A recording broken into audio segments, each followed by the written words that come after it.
সবাই হাসিনা হওয়ার জন্য একটা প্রতিযোগিতার মধ্যে লিপ্ত হয়ে গেছে। তো আর কিন্তু একজন আরেকজনকে হাসিনার পুনর্বাসনকারী, আওয়ামী লীগের দোসর, এই সমস্ত আপনার ট্যাগিং পারস্পরিক দোষারোপ করছে। কিন্তু যে যার মতো কে কত আওয়ামী লীগ হইতে পারে তার প্রতিযোগিতা শুরু হয়ে গেছে। বাংলাদেশের রাজনৈতিক যে প্রেক্ষাপট, সেখান থেকে আপনি একটু আমাকে বিশ্লেষণ করবেন যে এই রাজনৈতিক প্রেক্ষাপটে কি ফ্যাসিবাদের বিলোপ সম্ভব? না, ফ্যাসিবাদের বিলোপ সম্ভব না। দুঃখজনকভাবে হলেও এটা সত্য এবং এটা আমাদের মানতে হবে। কেন বিলোপ সম্ভব না? কারণ হলো 5 তারিখের পরে আমরা যেটা বলছি বারবার, যে আমরা একটা লেট ফ্যাসিজমের মধ্যে এসে পৌঁছেছি। আর ফ্যাসিজম উইদাউট হাসিনা, হাসিনা নাই আর সবই তো আছে, বরং সবাই হাসিনা হওয়ার জন্য একটা প্রতিযোগিতার মধ্যে লিপ্ত হয়ে গেছে। তো আর কিন্তু একজন আরেকজনকে হাসিনার পুনর্বাসনকারী, আওয়ামী লীগের দোসর, এই সমস্ত আপনার ট্যাগিং পারস্পরিক দোষারোপ করছে। কিন্তু যে যার মতো কে কত আওয়ামী লীগ হইতে পারে তার প্রতিযোগিতা শুরু হয়ে গেছে। যাই হোক, দেখেন হাদির ক্ষেত্রে একটা ইউনিক ব্যাপার ছিল। হাদিকে বেশিরভাগ লোক কি 5 তারিখের পরে চিনতেছে বা 5 তারিখের ওই সময় থেকে চিনতেছে। কিন্তু হাদির সাথে আমার পরিচয় বা যোগাযোগ করোনার পর থেকেই, 21 সাল থেকে অনেক বেশি, মূলত লেখালেখিকে কেন্দ্র করে।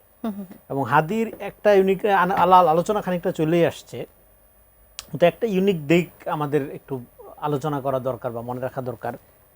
সেটা হলো, সে কিন্তু মানে পাওয়ার পলিটিক্স করার জন্য রাজনীতি নামে নেই।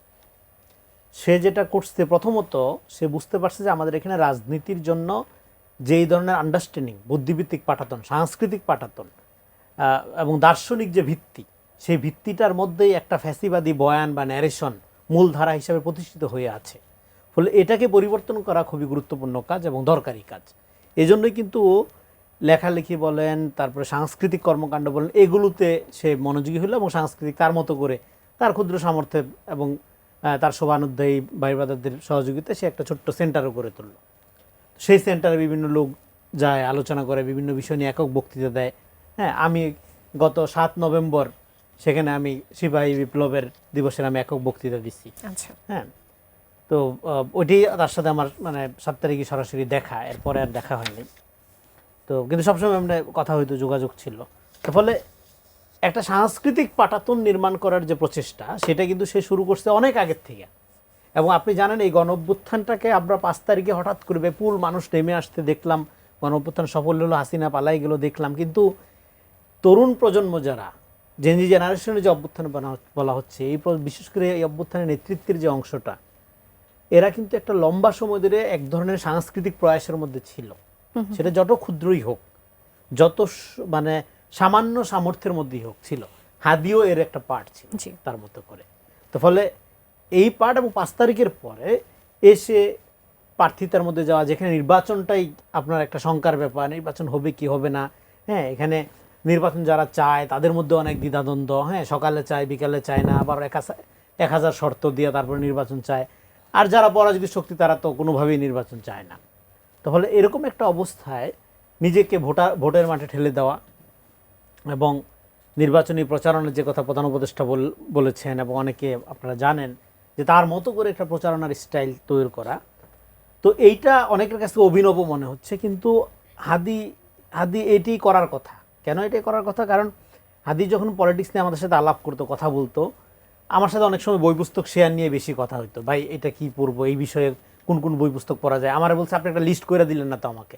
আমি বলছি, আমি একটা লিস্ট করে দেবো বইয়ের, কি কি বই পড়া দরকার রাজনীতি বোঝার জন্য, আমি কি কি পড়ি, এরকম একটা লিস্ট তাকে করে দেওয়ার কথা। সেই লিস্টটা আমি করছি অর্ধেক। হ্যাঁ, আমি আস্তে আস্তে করে করছি, এমন সেটা আমি তোমার যখন দরকার হবে বললো, একটা পাঠাইছি। আর একটা অ্যাডভান্স লিস্ট পাঠাইছি, শর্ট, যেটা ভারী ভারী বই পলিটিক্যাল ফিলোসফির দরকার। আর একটা ডিটেল নর্মাল রিডারদের জন্য একটা ডিটেল লিস্ট আমার করার কথা। তো তখন আমি ওর বললাম যে প্র্যাকটিক্যাল পলিটিক্সে তোমার কোনো কিছু ফলো করার দরকার নেই, জাস্ট জিয়া রহমানের মডেলটা ফলো করবা। জিয়া রহমান যেভাবে জনগণকে এম্পাওয়ার করছে, তুমি নেতা হওয়ার চেষ্টা করার দরকার নেই, তুমি জনগণকে এম্পাওয়ার করার রাজনীতিটা করো। তুমি পাওয়ার পলিটিক্স করো না, তুমি রাজনীতি বিকাশের রাজনীতিটা করো। বাংলাদেশে যেটা জরুরি দরকার এই মুহূর্তে ছিল, অনেক দল আছে, অনেক বড় বড় রাজনীতিবিদ আছে, কিন্তু যে নাই শুধু রাজনীতি। রাজনীতি বলতে আমরা যেটা মিন করি, রাজনীতি হলো পিপলকে এম্পাওয়ার করা, ক্ষমতার সাথে জনগণের সম্পর্ক স্থাপন করা। আমরা এতদিন রাজনীতির যে মডেলটা দেখছি, যে ক্ষমতার মালিকানা দলের হাতে থাকবে এবং দল সব কিছু একটা সিন্ডিকেটের মধ্যে আটকে রাখবে, একটা ক্যাডার ভিত্তিক সংগঠন থাকবে, সেই দল সবচেয়ে মেধাবী, সেই দল সবচেয়ে যোগ্য, হ্যাঁ, এবং তারা সব দখল করবে। ক্ষমতার সাথে জনগণের সম্পর্ক থাকবে এবং জনগণ একটা পদ পদবীর জন্য, এসের জন্য ওই দলকে তোষামত করবে। এইভাবে ঘুষ বাণিজ্য অলিগার গড়ে ওঠে। তো সেই মডেলটা ভাঙার জন্য আমার দরকার জনগণকে এম্পাওয়ার করা, জনগণের সাথে ক্ষমতা সম্পর্ক স্থাপন করা। সেই জন্য দরকার একজন রাজনৈতিক কর্মীর জনগণকে রাজনৈতিক করে তোলা। এই জন্য রাজনীতি নির্মাণের সামাজিক যে ভিত্তি সেটা একই সাথে সাংস্কৃতিকভাবে করা, আরেক সাথে হলো নিজেকে সাধারণ স্তরে জনগণের একজন হিসাবে প্রতিস্থাপিত করা। হাদির জন্য আজকে এই যে আপনার প্রায় জগৎ জোড়ায় যে ইমোশনের কারণটা কি? কারণটা হলো হাদিকে আপনি যত আপনার কাছের একজন মানুষ হিসেবে রিলেট করতে পারবেন, আপনার রিক্সা দিয়ে যাওয়া, এই আপনার একটু মুড়ি খাওয়া, দোকানের সাথে আপনার চা খাওয়া, নর্মালি চলাফেরা করা, এবং অনাবড়ম্বর জীবনযাপন, একেবারে সাদামাটা জীবনযাপন, এইটা গণঅভ্যুত্থানের ফেজগুলো সবাই কম বেশি এরকমই। তাহলে এইটার সাথে যত বেশি আপনি নিজেকে রিলেট করতে পারবেন, বা বাংলাদেশের আপামর সাধারণ জনতা রিলেট করতে পারবে নিজেকে, খুব দামি একটা গাড়ির থেকে নেমে আসা, তারপর হলো 10 জন বিশাল বডিগার্ড, 100 জন আপনার চাটুকার বেষ্টিত নেতা, তারপরে কথায় কথায় স্লোগান, রিলেট করতে পারে না, ওরে তো আপন মনে হয়। সেজন্য কি সে সকলের এতটা কাছের হয়ে এই জন্য কাছের এই মডেলটা, এই যে জনগণের একজন মনে করা, ফলে এইটা আপনার ধরে এই জন্য আমরা মনে করি যে ভোটাধিকার প্রতিষ্ঠানে লম্বা সময়ে এই পুরা ফ্যাসিবাদী আমলের অনেক মানুষ গুমের শিকার হয়েছে, অনেক মানুষ খুনের শিকার হয়েছে। শুধু এই জুলাই গণঅভ্যুত্থানের কথা বলছি না, এর আগের থেকেই সেই ভোটাধিকার প্রতিষ্ঠার সংগ্রামের শহীদদের তালিকায় এক উজ্জ্বল নক্ষত্র হিসাবে যে নামটি এখন যুক্ত হলো, তার নাম